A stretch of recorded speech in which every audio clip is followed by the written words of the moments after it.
하나님 말씀 시편 82편 5절에서 8절까지입니다. 시편 82편 5절 그들은 알지도 못하고 깨닫지도 못하여 흑암 중에 왕래하니 땅의 모든 터가 흔들리도다. 내가 말하기를 너희는 신들이며 지존자의 아들들이라 하였으나 그러나 너희는 사람처럼 죽으며 고관에 하나같이 넘어지리로다. 하나님이여 일어나사 세상을 심판하소서. 모든 나라가 주의 소유이기 때문이니이다. 아멘. 아멘. 의인은 정의를 세웁니다. 하나님의 정의입니다. 이 세상에 살다 보면 세상에 맞는 정의가 있죠. 정의로움이 있어요. 공정, 의로움 뭐 이런 겁니다. 정당함.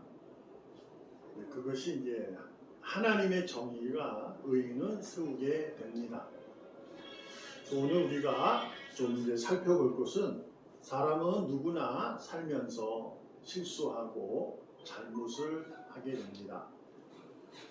실수와 잘못을 하지 않는 사람은 단 한 명도 없습니다. 인간으로 얘기했을 때 예수님 뿐이 없었습니다.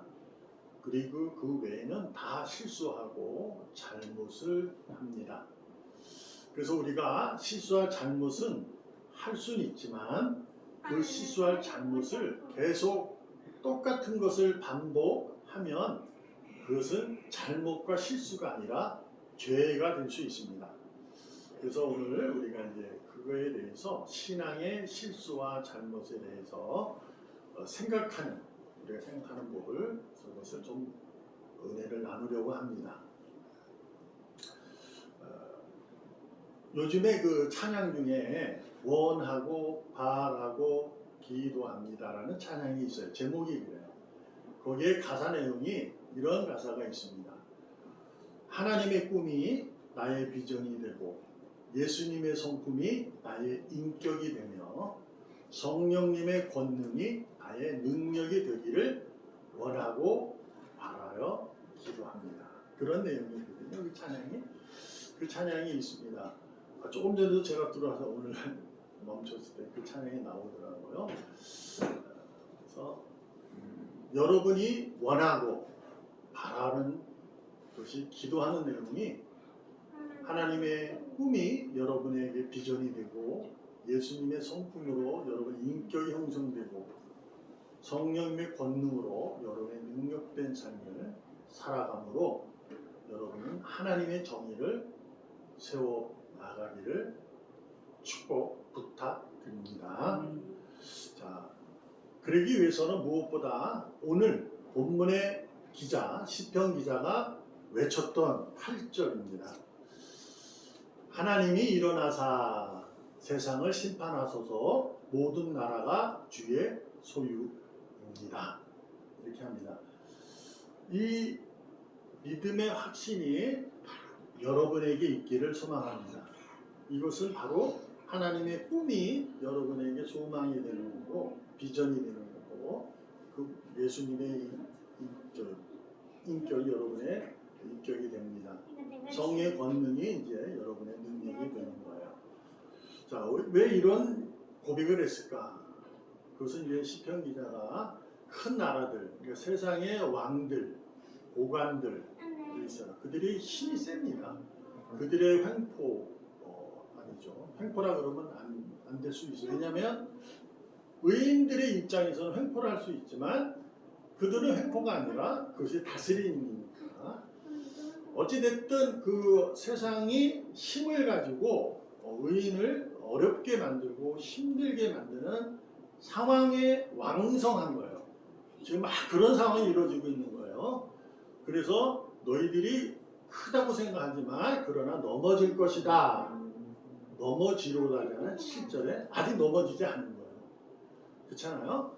그런데 8절에 이것을 믿고 확신하는 것이 뭐냐면 이 세상의 모든 사실과 사건은 하나님께서 다스려 당신의 정의를 세운다 라는 믿음의 확신을 갖고 있는 겁니다.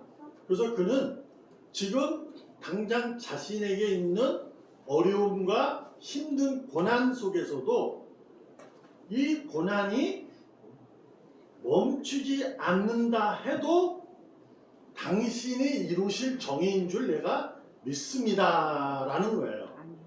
그래서 오늘 제가 이제 실수와 잘못을 얘기하고 싶은 게 뭐냐면, 우리가 신앙에 실수와 잘못을 하는 것이 어떤 것이냐면, 우리가 이제 하나님께서 성경에 드러나는 일들 속에 기적이 많이 일어납니다. 근데 이제 기적을 가지고 우리가 신앙으로만 이해하는 경우가 너무 많아요. 근데 제가 자주 말씀드리지만 기적을 경험하지 못한 자들이 구원받은 사람이 더 많아요. 그러니까 우리는 고치고 쫓겨나고 그런 일들로 인해서 이것이 신앙이다. 맞습니다. 그 신앙의 한 부분이 되는 거예요. 근데 그 일을 경험하지 않고도 구원받은 자들이 무수히 많습니다. 그래서 무슨 얘기냐? 7절에 그러나 너희는 사람처럼 죽고 고관에 하나같이 넘어지리로다. 예언하는 거잖아요. 안 넘어져 있는 거예요. 그러니까 지금 안 넘어져서 세상의 왕이 자신을 괴롭히고 있는 거예요. 이 괴롭고 어려운 일들이 지금도 있는 거예요. 그러니까 쉽게 얘기하면 병이 들어 있거나 귀신 들려 있거나 어떠한 힘든 사실과 사건으로 자기가 억압당하고 힘듦이 있는 거예요. 근데 어떤 것을 믿느냐? 이 모든 일을 하나님은 다스림을 내가 믿습니다. 심판자로, 당신이 주권자로. 지금 내가 이렇게 고난을 당해도 이 하나님께서는 반드시 당신의 정의를 세울 것을 나는 믿습니다. 이것이 신앙입니다. 성경 전체에서 하나님이 이제 역사를 이루셨죠. 계속해서 이루시고 성경을 기록하게 하셨어요. 그 가운데 여러 가지 일들, 기적을 통해서 하나님이 일을 하셨어요. 그거를 보여주신 거예요. 근데 그 일을 통해서 하나님이 보여주시면서 무엇을 하는 거냐? 당신은 내가 이 일을 통해 내 영광을 드러낸다. 이런 거예요. 그러니까 성경은 그 얘기를 하고 있는 거죠. 그래서 우리가 쉽게 얘기하면 이런 겁니다. 제자들이나 유대인들은 눈이 봉사자 말씀드린 것 같은데 그들이 저가 왜 눈이 멀었죠? 주님, 아버지 죄예요? 조상의 죄예요? 아니면 본인의 죄예요? 라고 묻습니다. 그때 예수님께서 이렇게 말씀합니다. 그는 누구의 죄도 아니고 하나님께서 당신의 영광을 드러내기 위해서 그런 거야. 이렇게 말씀합니다. 그리고 물론 그 봉사의 눈을 뜨게 하셨어요. 그 일도 하셨어요. 근데 이제 하나님이 말씀하시는 것은 우리가 이루는 것은 당신이 정하시고 계획하신 일을 세워나가는 거예요. 그것이 구원의 완성이죠. 그것이 바로 요한계시록에 기록된 새하늘 새 땅, 즉 주님이 다시 오실 날, 그날을 계획하시고 그 나라를 만드시는 거예요. 그것은 이제 새 예루살렘 이렇게 얘기를 하죠. 그래서 우리는 그것을 뭐라 그래요? 하나님의 나라라고 하는 거예요. 새로운 나라. 근데 하나님의 나라는 지금 우리 마음에 있으니까 그 나라가 이제 이렇게 드러나는 겁니다. 그래서 여러분에게 부탁드리고 싶은 것이 뭐냐면, 신앙은 여러분이 확신을 가지셔야 돼요. 하나님이 성경을 더 내게 꿈을 이렇게 품게 하세요. 그게 비전이 돼야 돼요. 근데 이게 어떤 거냐면, 근데 성경을 아무리 읽어도 그것이 내게 꿈이 되지 않을 때가 있어요. 그것은 무슨 얘기냐? 십자가의 사랑을 보지 못해서 그러는 거예요. 그러니까 하나님이 당신이 아픔을 가지고 아들을 죽이시면서까지 나를 살리신 그 사랑을 바라보지 못하고 깨닫지 못하면 절대로 성경에서 등장하는 하나님의 꿈을 내 비전이 될 수가 없습니다. 그래서 성경은 그래서 모든 신학자들이나 목회자들이 얘기하는 부분이 뭐냐면 성경의 메시지는 주 예수 그리스도시다 이렇게 얘기하는 거예요.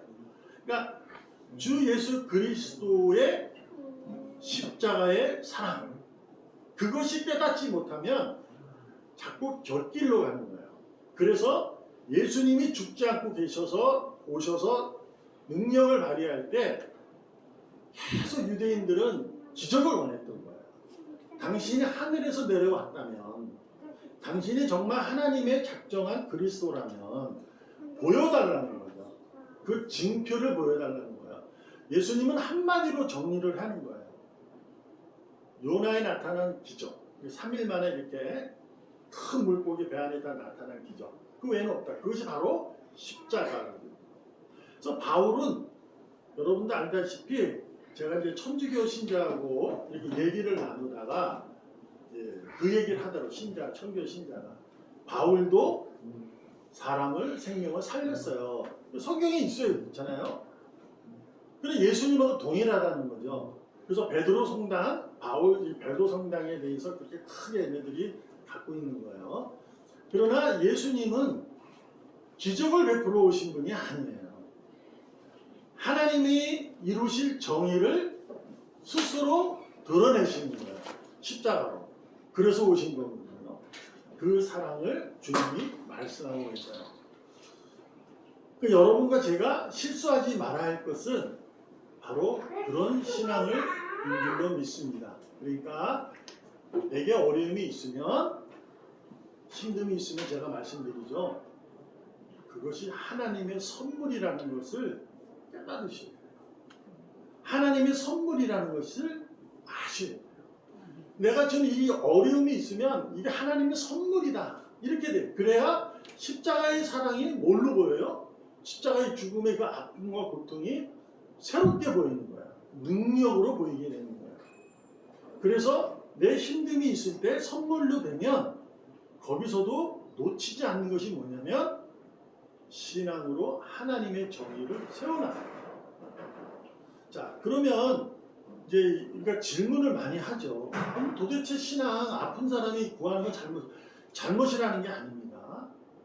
귀신이 들렸고 하는 거 쫓아내고 그리고 몸이 아픈 걸 고쳐달라고 외치는 것은 잘못이 아니에요. 그것도 신앙의 한 부분이라는 거예요. 그래서 예수님은 다 찾아왔잖아요. 환자들이. 근데 예수님이 밤새도록 고치고 다 해줘요. 그래도 넘어오니까 아침에 일찍 피신을 산에 올라가 하나님을 만나잖아요. 이제 그것은 고침에 의해서 쫓김에 의해서 신앙이 본이 되는 것이 아니라는 한 부분을 보여주는 거예요. 어떤 의미냐? 구해야 돼요. 시편 2장 2편 8절 9절을 한번 우리 읽어보겠어요. 시작. 내게 구하라. 내가 이방 나라를 내 유업으로 주리니 내 소유가 땅끝까지 이르리로다. 내가 철장으로 그들을 깨뜨리며 질그릇같이 부수리라 하시도다. 아멘. 하나님께서 내게 구하라. 그러면 너가 철장도 깨뜨리고 그 철장이 그 단단한 쇠가 질그릇처럼 부서지고 말아. 여러분이 인생을 살아가면서 믿음을 살아갈 때 하나님 믿음으로 인해서 여러분의 인생이 이렇게 살아온 적 있습니까? 아마 없을걸요. 내가 아무리 신앙을 하나님께 구해서 또 구해서 얻었어요. 그 신앙으로 여러분이 능력자가 돼서 무슨 뭐 아이언맨이 되거나 무슨 슈퍼맨이 돼가지고 하늘을 날아다니고 막 그런 게 있어요? 없습니다. 이것은 모든 것을 하나님께 구하라는 것은 다른 의미를 갖고 있는데 그거는 이제 마지막 부분에 얘기할 건데 어떤 의미냐면 너는 구원받은 자다 이거예요. 자, 가장 철창과 무슨 뭐 이런 것에 보다 더 센 게 뭐죠? 세상에 사망이라는 죽음이라는 거예요. 그것을 다 깬다 이거예요. 자, 여러분이 이방 나라를 유업으로 삼아서 여러분이 밟고 있는 땅 전부 여러분의 것이 됐나요? 그러면 부동산 문제 무슨 해결 다 되죠. 여러분이 땅 밟는 거 다 내 땅인데 그렇지 않아요? 그런 의미가 아닌가라는 것을 여러분이 아셔야 합니다. 신앙이라는 것은 내가 하나님의 구원을 받은 자로 하나님의 꿈을 내가 소망으로 가지고 예수님의 인격으로 성의 권능으로 그 능력으로 살아가는 것을 말하는 거예요. 그러니까 아파서 기도하고 뭐하고 기도하는 것은 당연한데 이 당연함 속에 하나님의 의지가 있어요. 근데 여기에 내 의지가 있거든요. 내가 구하는 것은 내가 구했기 때문에 내 의지가 있잖아요. 근데 하나님의 의지가 있다는 거죠. 그렇잖아요? 그래서 하나님의 의지가 어떻게 선물로 올지는 여러분과 저도 몰라요. 그러니까 고침받고 부해지고 부자가 되고 뭐 하면 은혜다 라고 말하는 것은 신앙의 실수예요. 하나님의 의지는 아닐 수 있다는 거예요. 뭐 자주 말씀드린 거예요. 이거 또 얘기해도 우리가 부족한 게 바로 그거예요. 가난해도 구원받아요.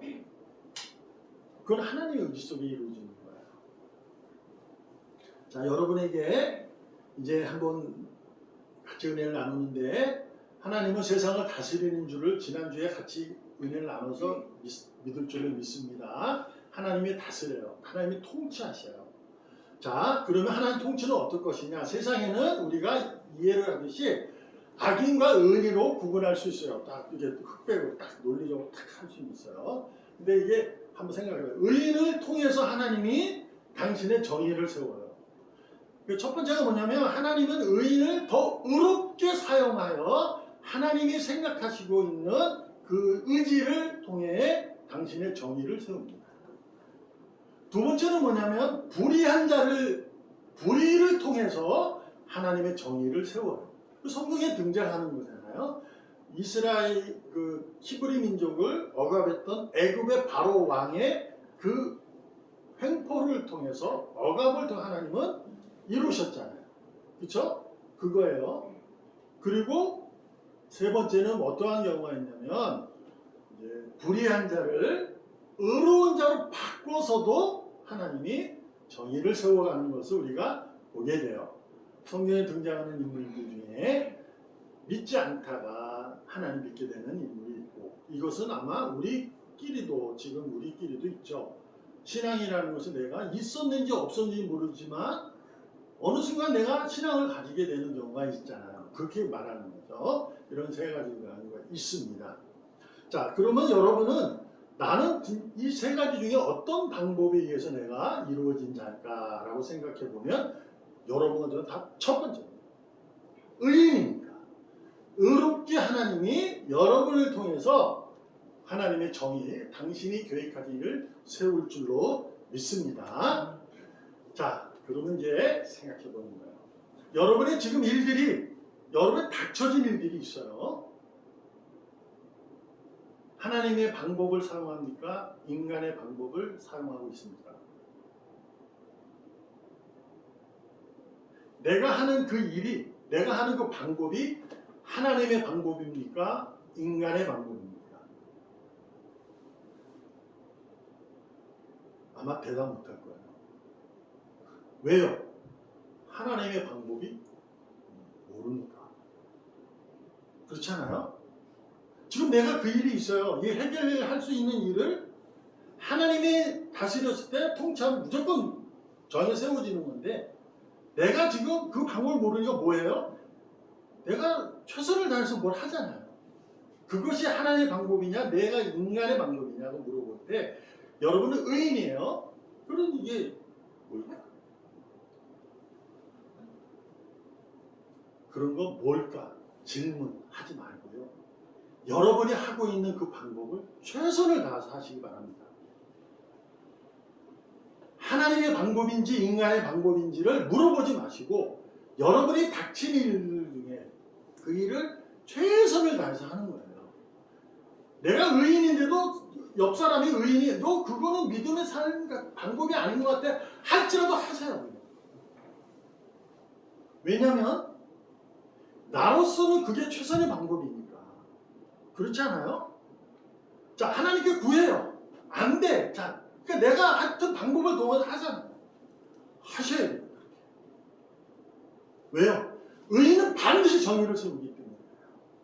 근데 여기서 우리가 이해할 게 실수하는 잘못이 뭐냐면 하나님의 방법이 아닌 인간의 방법을 했으니 너는 망할 거야 라고 말하는 것이 그것이 잘못된 거예요. 자, 그건 말하지 말고 내가 하는 그 최선의 방법이 바로 하나님의 방법이에요.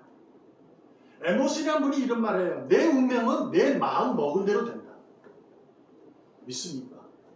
이 얘기는 하나님 말씀 믿는 게 아니라 에모슨이 실학자인데 정치가이면서도 그분이 그 1800년대 사람인데 그분이 그런 얘기예요. 자신의 운명은 자신이 마음 먹으려 된다는 얘기가 있어요.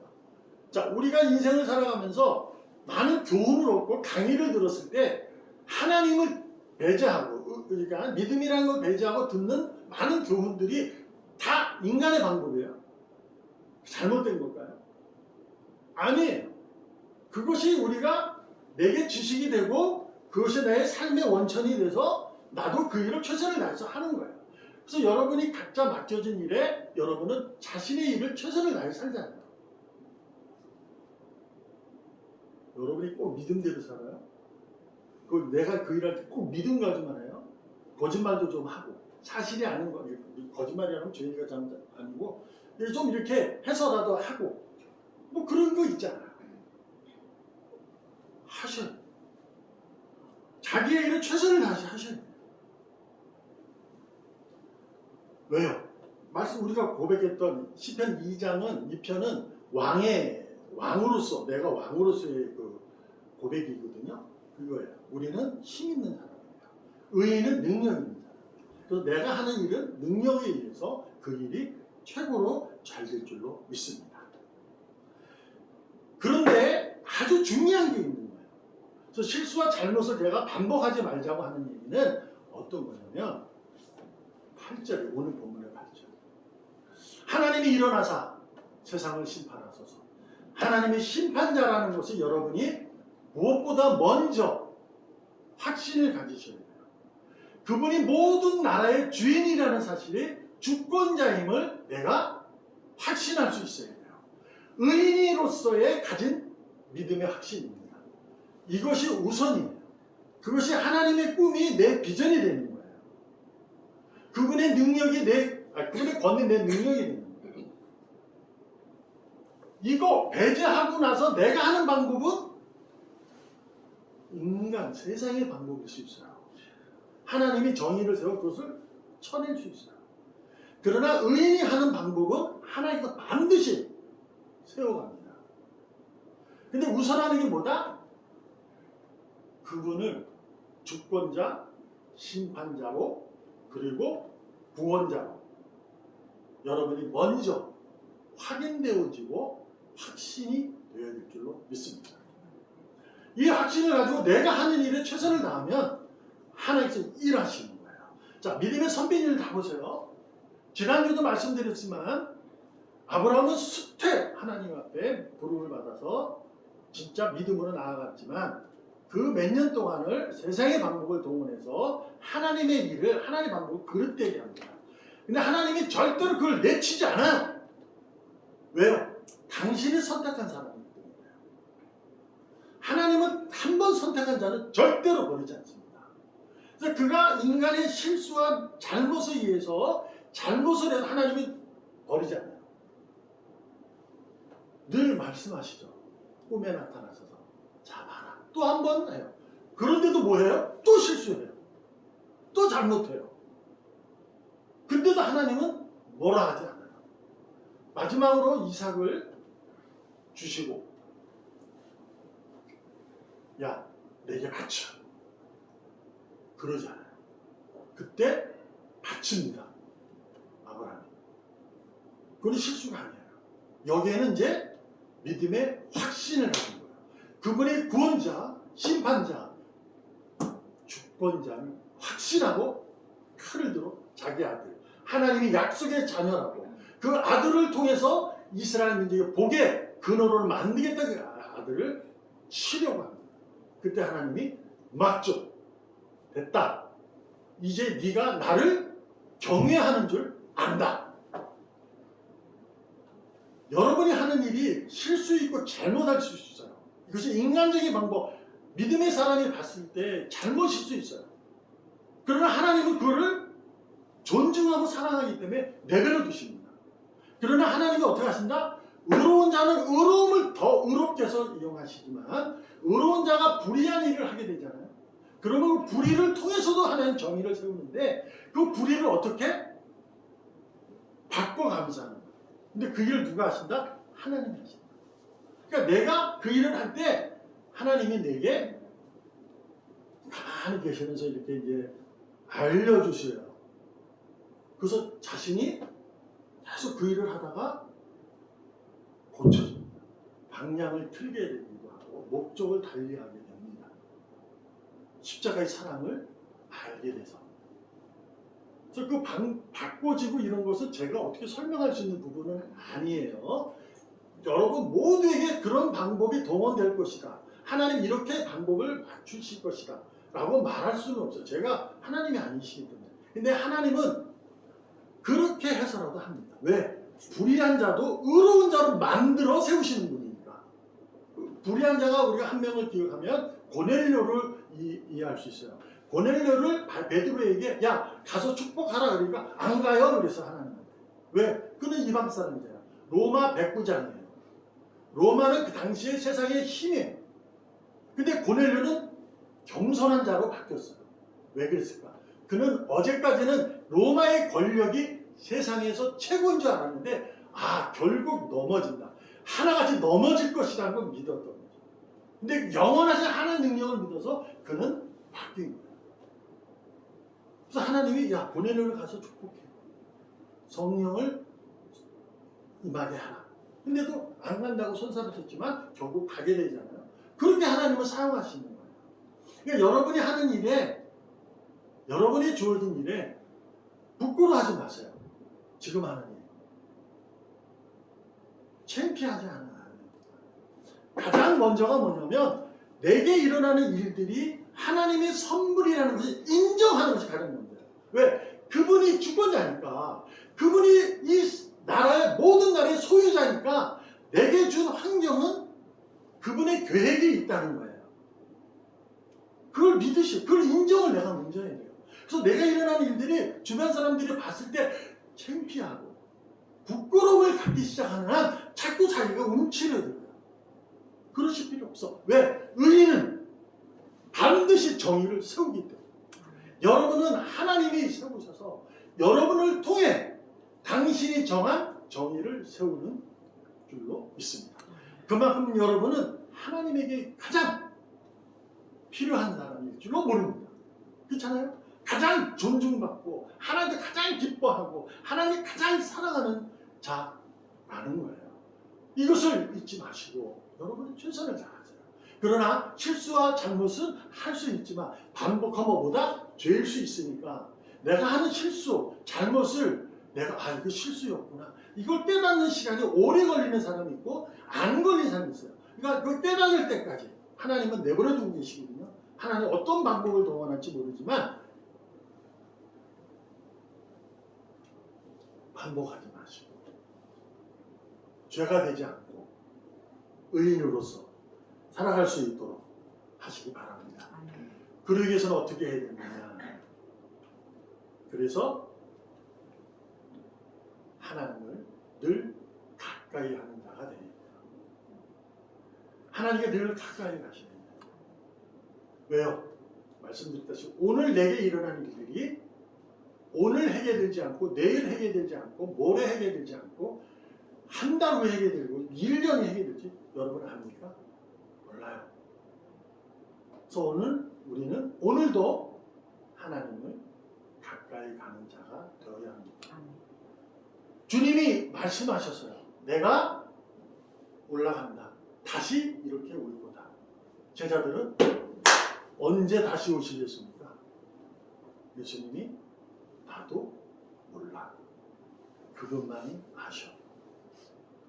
우리가 그날 그때는 우리는 모릅니다. 우리는 알지 못하니 오늘도 내가 할 일은 뭐다? 하나님을 경외해야 하는 것이다. 오늘도 그분이 내게 주권자이고 나를 소유한 분이시고 나를 구원하신 분이라는 것을 확신하는 이 확신을 계속 믿음의 수치를 높이기 위해서 오늘도 주님이 가까이 가시길 바랍니다. 놀라운 은혜가 뭐냐면 하나님은 자신에게 가까이 오는 자를 더욱 가까이 해주신다고 성경은 기록하고 있어요. 더 만나주시고 안아주신다는 거예요. 우리가 가까이 가기를 등하시하는 거 맞죠? 내 인간적인 그 방법을 하면서 하나님에게 가까이 가야 되는데 계속 그것만 추구하는 거예요. 그러시면 안 돼요. 그 하나님과 가까이 하는 여러분과 제가 되기를 바랍니다. 오늘도 깨어있기 바랍니다. 근신하고 버티시고 하셔야 해요. 내게 힘듦이 있다면 버티세요. 제가 뭐라 하겠어요? 버티라는 이야기 못하잖아요. 하나님이 하실 겁니다. 여러분이 주어진 일에 여러분 최선을 다하시고 있으면 하나님이 그 일을 이루실 줄로 믿습니다. 마지막으로 여러분은 의인입니다. 여러분을 통해서 하나님은 반드시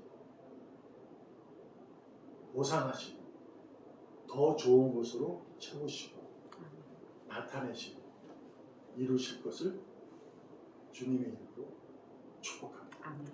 기도하겠습니다. 은혜가 풍성하신 하나님, 하나님의 정의가 오늘도 세워질 수 있도록 주님에게 가까이 가기를 소망합니다. 붙잡아 주시옵소서. 살아계시는 예수님의 이름으로 감사하며 기도합니다. 아멘.